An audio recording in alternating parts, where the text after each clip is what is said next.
Good day, class. Yesterday, we learned how to evaluate a linear function when the value of the variable was already given. Today, we will solve the opposite problem. We already know the answer, but we need to determine the missing input. And by the end of the lesson, you should be able to solve the unknown input of the linear function, determine realistic domain and range, and explain whether your answers make sense in the real world situation. That's our target for today. So let's warm up. Let's review last meeting and we solve a fair problem. If the fair function is f of x equals 12x plus 15, what is the fair for 5 kilometers?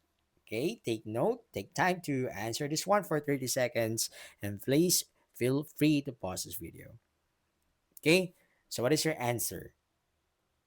So you can tell that to your teacher. Okay, so 12 times 5, that is going to be 60, plus 15, that is 75. Okay, the answer for this one is 75. So imagine that you are saving money to buy a new pair of shoes. You already have some savings, and every week you save a little more. The question is not how much do you have. Instead, the question is how many weeks will it take to reach your goal? So in this case, Maria wants to save 1,000 pesos. She already has 500 pesos and saves 50 pesos every week. The question here is how many weeks will it take para makapag-save si Maria ng 1,000 pesos? So here we have to identify the given initial savings. We have to identify as well the weekly savings, the goal of Maria, and the unknown. So let's do this. The given initial savings is 500, right?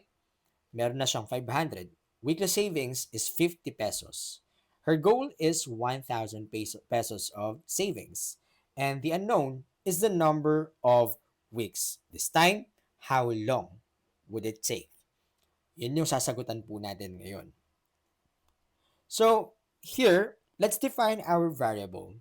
Let x be represented the number of weeks. And let s of x, or the function of x, represent to the total savings. That's the step one. Understand the problem. And the step two, we have to plan. So the students will start with 500 pesos. Okay? And then bawat linggo, nag-add siya ng 50 pesos. Okay? So ang linggo, yan po yung x dito. Therefore, we have already the linear model and that becomes 50x plus 500 pesos.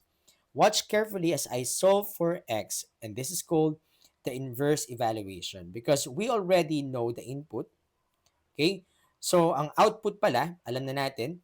So, ang output is 1,000. Okay? Papalitan natin to ng 1,000.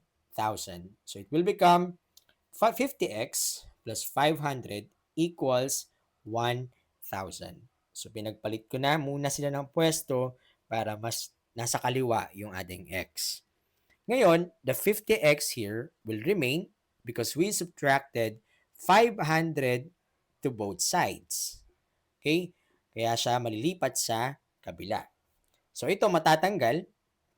Mapupunta yan sa right-hand side ng ating equation by subtracting 500 both sides. It will become 1,000 minus 500.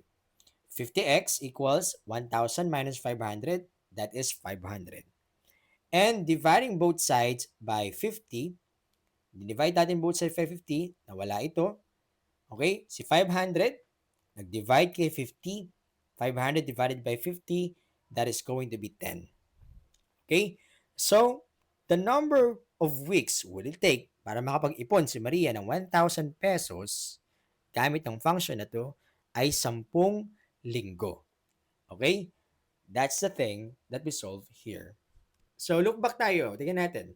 Let's ask ourselves, does the answer make sense? Can someone save for a negative number of weeks? Meron bang ganun? Hindi, di ba? Wala namang ganun. So 10 weeks is reasonable for Maria. Weeks cannot be negative.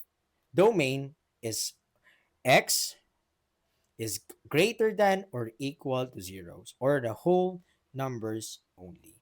Kasama si 0, kasama si 1, 2, 3, and so on. Okay? So that is our problem. So this is how you should write your complete solution in your notebook. Of course, ganyan po natin siya isusulat. This is the proper way of writing it. Nakita naman natin kanina. Okay? So let's try another problem. John has 300 pesos. He saves 40 pesos per week. Okay? Meron siyang 300 pesos. Nagsisave siya ng 40 pesos per week. How many weeks will it take for him to save, to have 700 pesos?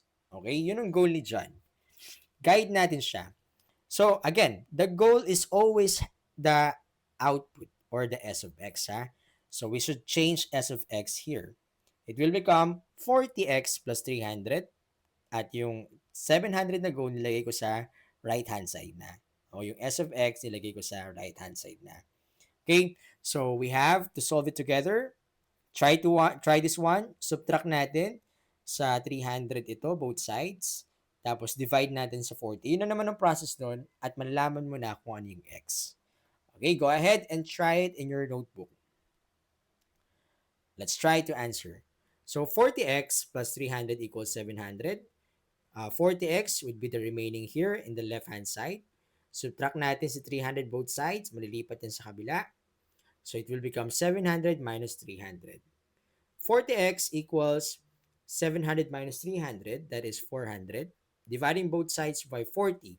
Si 400, i-divide natin kay 40, ang sagot ay 10.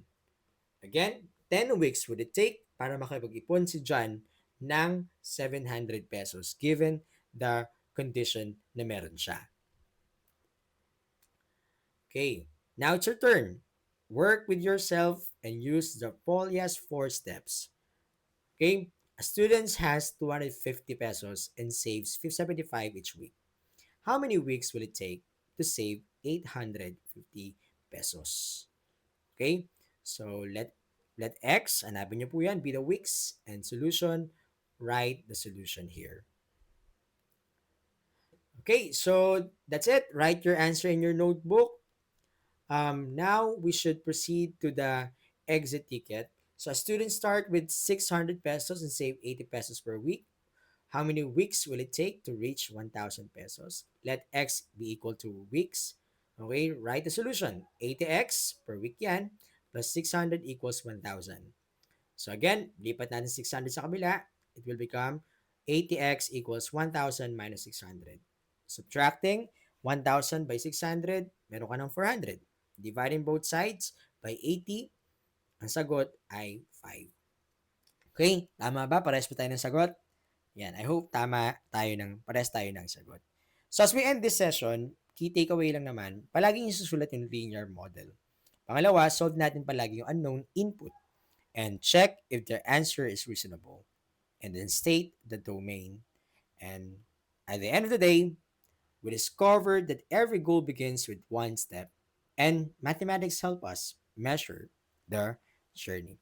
In our next session, we will discover how slopes help us determine whether two lines are parallel. Okay?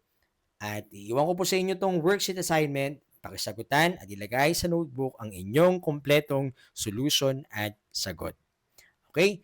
Maraming salamat sa pakikinig. See you sa ating next lesson.